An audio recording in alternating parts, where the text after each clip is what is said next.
Salut à toi et bienvenue dans ce 25e épisode de Chill, Investi et Réussi. Je suis Kelly, fondatrice de l'agence Serenity à Bride-les-Bains, spécialisée particulièrement dans l'investissement locatif et les résidences secondaires en montagne. Si tu loues un appartement en courte durée, tu sais que la gestion c'est du boulot. Check-in, check-out, ménage, petites réparations. Et si tu veux vraiment que ton investissement tourne sans y passer tout ton temps, tu dois trouver la bonne personne pour gérer ton bien. Mais comment éviter de tomber sur quelqu'un de peu fiable, quels critères regarder et quels sont les drapeaux rouges et surtout combien ça coûte. Aujourd'hui, on fait le tour complet du sujet pour que tu trouves le ou la perle rare et que ton bien tourne comme une machine bien huilée. Allez, c'est parti!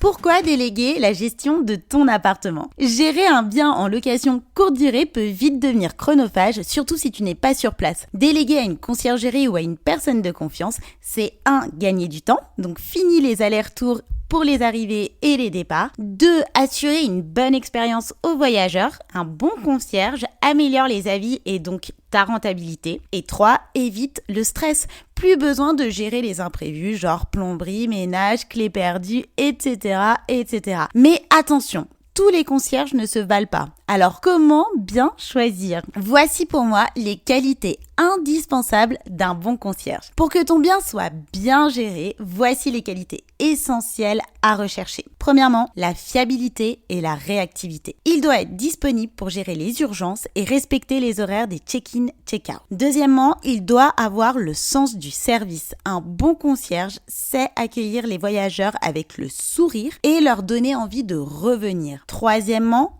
rigueur et organisation. Il doit bien gérer les plannings, les réservations et l'entretien du logement. Pour moi, un appartement en check-out, qu'il soit reloué ou non, doit toujours être prêt. Ensuite, il doit avoir une connaissance du secteur touristique. Et oui, c'est un vrai plus pour donner des conseils aux voyageurs et gérer les imprévus.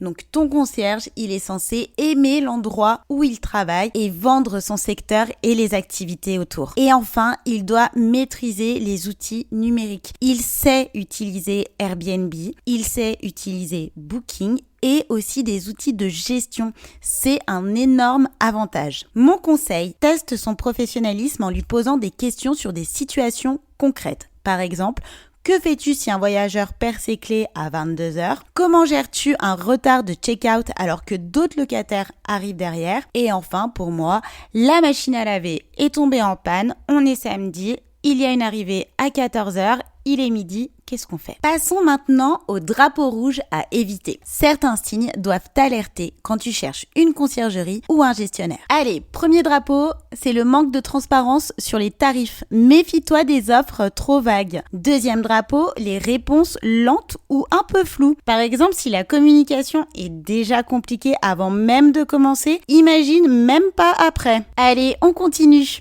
Le manque d'expérience. Un bon concierge a des références et des avis clients positifs. Ensuite, pas d'assurance. Il doit être absolument assuré pour couvrir les éventuels dégâts ou litiges. Et enfin, le dernier drapeau rouge, c'est la gestion trop artisanale. C'est-à-dire pas de planning clair, pas d'organisation, bref, le truc à fuir absolument. Ma petite astuce, demande toujours des témoignages clients ou des références avant de signer un contrat.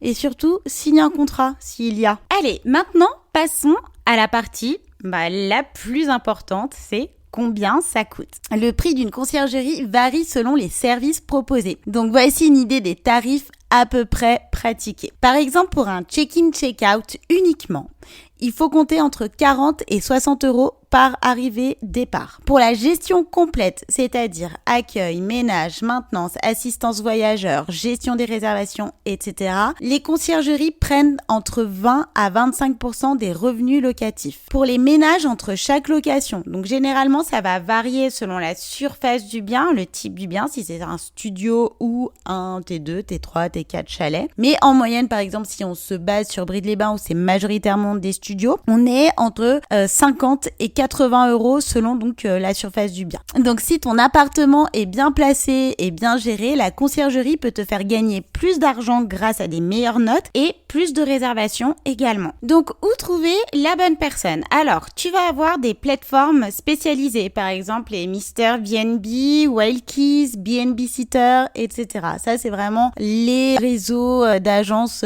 concierges. Alors nous c'est vrai que dans notre région, sur les Trois-Vallées, on n'est pas encore assez référencé là-dessus. Là c'est plus pour les grandes villes, je dirais. Ensuite tu vas avoir les agences locales, donc elles connaissent bien le marché et les attentes des voyageurs. La majorité des agences immobilières se plient maintenant au système de conciergerie. Donc celles qui font de la gestion ont aussi avoir une partie conciergerie. Ensuite, tu vas avoir le bouche à oreille. Donc demande à d'autres propriétaires ou investisseurs de ta station. Il y a aussi donc les groupes Facebook, les forums, Instagram. Donc certains groupes d'investisseurs partagent leurs bons plans. Et enfin, et c'est pas des moindres, il y aura bientôt chez Serenity. Dès septembre 2025, je te présenterai mon cercle de concierges privés formé selon ma méthode Serenity. Mon conseil, teste une courte période avant de t'engager sur du long terme. Et oui, fais des crash tests et n'oublie pas, c'est toi le propriétaire de ton appartement. C'est tes règles, c'est ton fonctionnement, c'est toi qui décides. Donc pour conclure cet épisode, c'est vrai que déléguer la gestion de ton bien, c'est un énorme atout pour gagner du temps et optimiser ta rentabilité. Mais pour ça, il faut trouver la bonne personne, fiable, organisée et avec un vrai sens du service. Donc si tu veux éviter les galères, prends le temps de bien choisir ton concierge,